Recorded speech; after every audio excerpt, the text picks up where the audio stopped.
A extinção da Lava Jato é simbolicamente o maior retrocesso no combate à corrupção no Brasil. O fim da força-tarefa marca a coroação da impunidade, é uma vitória da elite criminosa do país sobre a justiça. Então não tenha dúvida, espectador, ontem algo precioso morreu. E a coragem, a retidão e o idealismo, eles perderam uma batalha nessa eterna luta aí do bem contra o mal.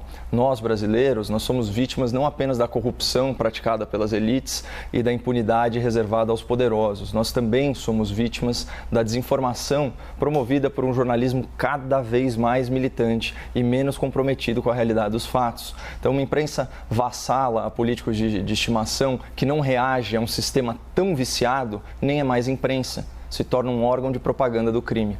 Por isso, aqui nesses próximos minutos, eu vou tentar explicar como que a justiça vem sendo sufocada nos últimos anos e quem são os responsáveis por isso. A Operação Lava Jato, ela teve início em março de 2014 e revelou ao Brasil aí a grande vocação do Partido dos Trabalhadores no poder, que é atuar como uma quadrilha, um talento que já tinha sido sinalizado à época do Mensalão. Então, por meio do superfaturamento de contratos públicos, especialmente na Petrobras, o PT e os partidos da sua base desviaram bilhões de reais. Então, grande parte desse dinheiro sujo era lavado por meio de doações de campanha milionárias a partidos e a candidatos envolvidos no esquema. E quem fazia essas doações eram as empresas beneficiadas pelos contratos fraudulentos. Uma dessas empresas, a empreiteira Odebrecht, chegou a destacar um departamento dedicado à contabilidade dessas propinas, listando aí nos seus registros, nas suas correspondências, centenas de parlamentares beneficiados pelas suas doações e pelos seus favores. Então, segundo autos dos processos que vieram a público, entre as autoridades mencionadas estavam o ex-presidente da Câmara dos Deputados e o ex-presidente do Supremo Tribunal Federal, referidos aí respectivamente com os codinomes Botafogo e amigo do meu pai. A Lava Jato também escancarou o caráter, ou melhor, a falta de caráter, do senhor Luiz Inácio Lula da Silva, hoje condenado em múltiplos processos e instâncias por corrupção e lavagem de dinheiro. Mas assim como o ex-presidente criminoso, investigado e processado pela força-tarefa, toda essa elite delinquente está solta impunemente. Como é que isso aconteceu? E mais importante, como isso aconteceu agora?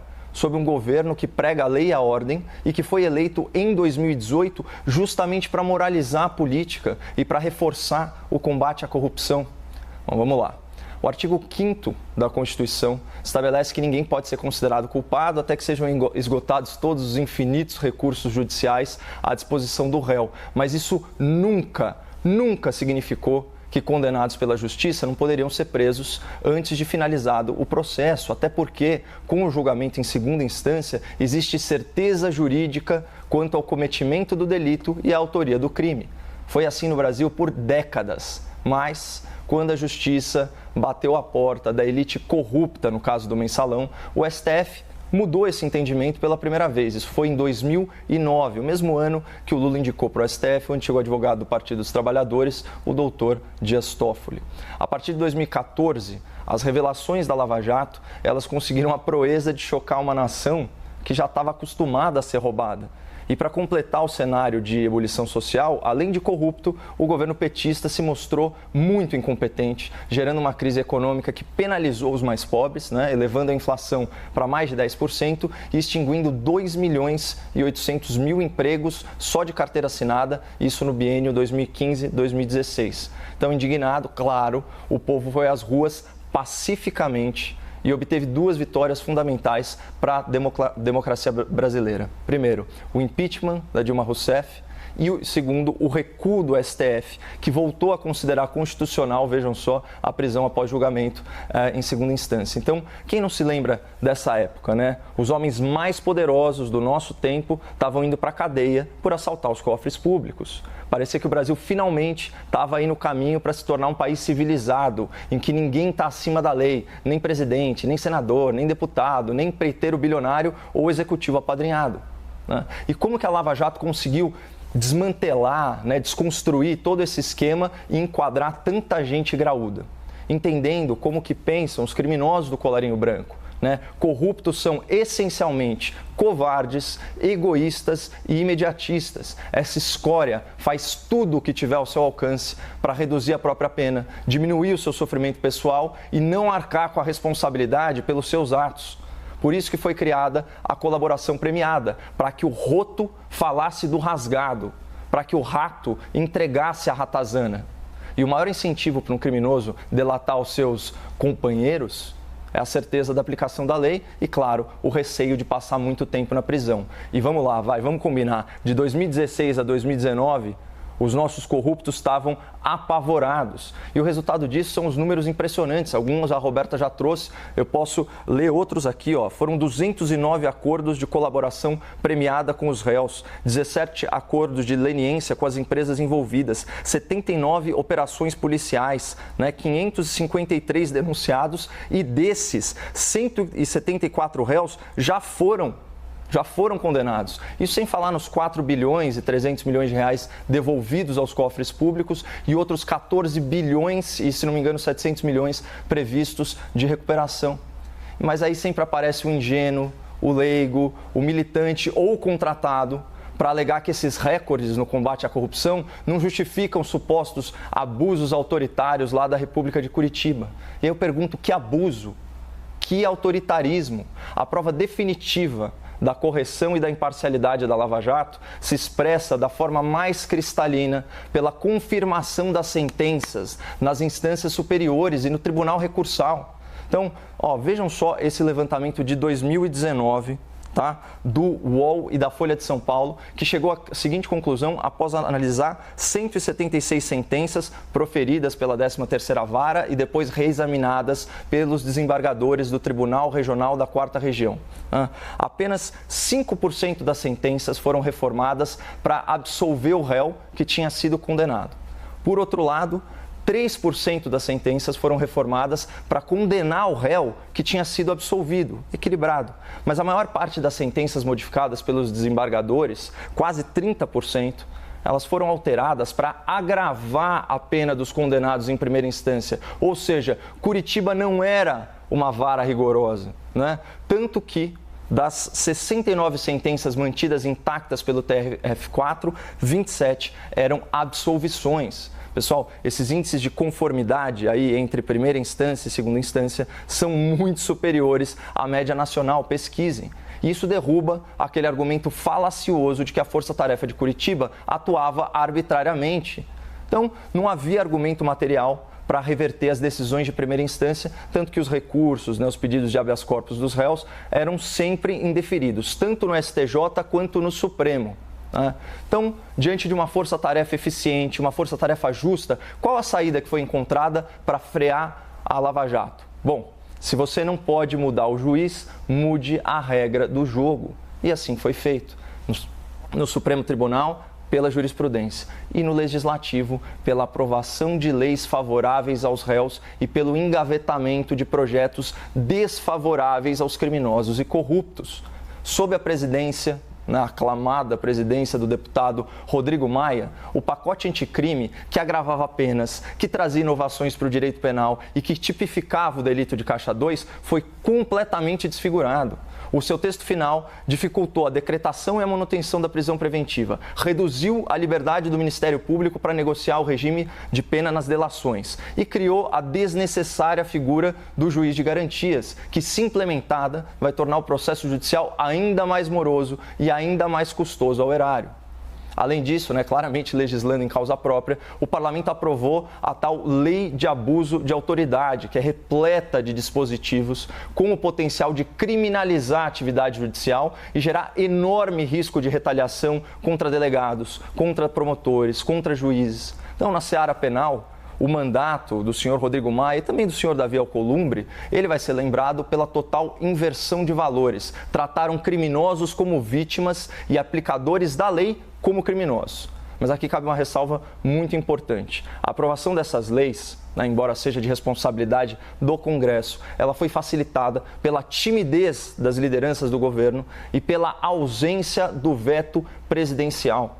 E ainda que haja alguma justificativa política, não existe justificativa moral para endossar sem resistência a aprovação de leis que dificultam e até inviabilizam o combate à corrupção. Não terminei ainda, só molhar um pouco o bico. Mas como eu disse, né, essa mudança na legislação é hoje uma guerra travada em duas frentes. E quando se torna impossível proteger os criminosos com as leis do parlamento, cabe sempre recurso para o Supremo Tribunal Federal, talvez o maior escritório de advocacia criminal hoje em atividade no Brasil. Em 2019, o STF, por meio de uma jurisprudência tão criativa quanto casuísta, inventou uma regra processual retroativa que impôs ao juiz uma obrigação impossível: criar no passado um novo prazo no processo penal para recebimento daquelas alegações finais de réus delatados. Então, esse malabarismo jurídico foi a boia de salvação das bancas criminais. Se não é possível esconder os crimes, que se anulem os processos. E assim a gente volta a estaca zero no aguardo da prescrição, que, segundo inclusive o doutor Deltan Dallagnol, é a impunidade decorrente da demora. Então, não bastasse toda essa criatividade, o STF teve uma crise de inconsciência e, com pena dos corruptos e dos criminosos, essas vítimas coitadas da sociedade, decidiu que a prisão decorrente do julgamento por um tribunal é ilegal, subvertendo décadas de jurisprudência e séculos de civilização. Para piorar, além de soltar corruptos condenados, o STF não julga nem deixa julgar. Por causa do foro privilegiado, né, que beneficia injustamente mais de 50 mil autoridades públicas no Brasil, as denúncias envolvendo deputados e senadores com mandato ficam estagnadas no STF e os processos tramitam com aquela velocidade de lesma em coma. O Supremo levou 1.183 dias para proferir a sua primeira condenação à Lava Jato. E os julgamentos realizados aí em processo de competência originária, eles podem ser contados no dedo da mão. E todos aqueles crimes envolvendo vultosas quantias de caixa 2, o STF tirou de Curitiba e mandou para a Justiça Eleitoral, que, nas palavras do próprio ministro Barroso, apresenta estatísticas pífias no julgamento de questões criminais, ainda mais com esse grau de complexidade. Então, a senha de não julgar e de não deixar julgar se estende até a minúcia da investigação. Como que a gente não vai lembrar daquela decisão liminar, aquela decisão monocrática do presidente da corte, ex-presidente, que paralisou por meses as investigações de lavagem de dinheiro originadas a partir de relatórios de inteligência, né? E vamos lembrar, essa decisão, né, ela se ensejou por um pedido da defesa do filho senador do presidente da República. E falando em presidente da República, diante da ausência de freios constitucionais, né, para todos esses abusos autoritários promovidos pelo STF, a esperança do Brasil se voltou para a indicação presidencial de um novo ministro para a nossa Corte Máxima. Mas ao invés de uma sumidade, foi escolhida uma nulidade e sob o beneplácito das velhas lideranças políticas e judiciais do país. É um ônus aí de 27 anos que a gente vai ter que carregar na Corte. Então, confirmando as expectativas, as baixas expectativas, o novo ministro Cássio Nunes tem sido mais do mesmo. Tem acompanhado Gilmar Mendes, tem acompanhado Lewandowski, tem acompanhado Toffoli nas votações relativas aos processos da Lava Jato, inclusive em benefício do ex-presidente corrupto já condenado e que eu já mencionei antes, né? E se antes essa operação ela se mantinha firme, aí, apoiada na independência institucional do Ministério Público, na autonomia funcional de cada um dos seus membros, né? Isso começa a cair por terra na gestão do doutor Augusto Aras à frente da Procuradoria-Geral da República, né? Que é um PGR, logicamente, escolhido fora da lista tríplice, portanto é um daqueles jabutis na árvore, mas que a gente sabe muito bem quem colocou lá. Esse procurador ele parece ter como ambição pessoal a conquista do título de maior empecilho ao combate à corrupção no Brasil. Então, sob a sua administração, foi removida a exclusividade de procuradores para os casos da Lava Jato. Foram instauradas investigações disciplinares contra os membros da Força Tarefa. Foi solicitado informalmente o compartilhamento de dados sigilosos da operação. E foram trocados membros do Conselho Nacional do Ministério Público, viabilizando a censura aos procuradores por coisas pífias, por coisas banais, como uma publicação no Twitter. Enfim, construiu-se um ambiente insalubre de trabalho para a força-tarefa, com renúncias em massa dos procuradores, incluindo aí as falas desairosas do procurador-geral, que insinuava que a Lava Jato atuava de forma ilegal e clandestina, como um perigoso instrumento de aparelhamento, bem na linha do Dr. Gilmar Mendes, né, que classificou a força-tarefa como organização criminosa e os seus procuradores como crápulas. Foi processado e perdeu já. em primeira instância pelo menos. E assusta ver essa convergência de interesses no seio da justiça. Né? Então, a PGR, o STF, a elite da advocacia criminal, né? Cujo compromisso principal, obviamente, é com o interesse dos seus clientes criminosos e com o próprio bolso.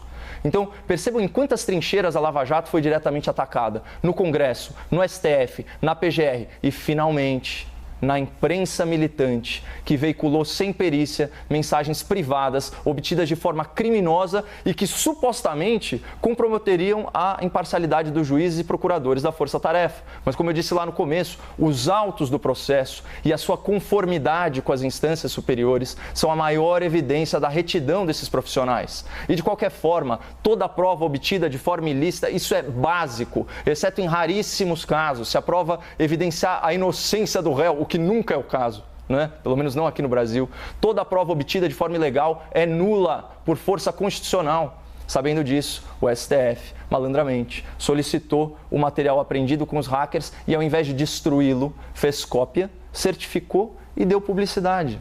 Num movimento claro de lavagem de prova, mesmo sabendo que é possível que tenha havido adulteração antes da apreensão. Por isso, a Lava Jato provavelmente ainda terá um capítulo póstumo, né, na mais alta corte do nosso país. Uma chicana jurídica para declarar juízes, para declarar procuradores suspeitos, viabilizando a anulação dos processos e a prescrição da imensa maioria dos crimes. Então, em uma paulada, eles resolvem todos os problemas jurídicos dos criminosos e ainda extraem um efeito político, né? Contra tudo que é correto, contra tudo que é moral. Eles vão viabilizar a candidatura presidencial de um dos maiores corruptos da história, que está solto, não porque é inocente, mas porque esse ainda é o velho Brasil. Então, que a Lava Jato descanse em paz na nossa memória e os meus cumprimentos a todos os envolvidos. Essa operação foi o maior exemplo de patriotismo que eu já testemunhei na minha vida.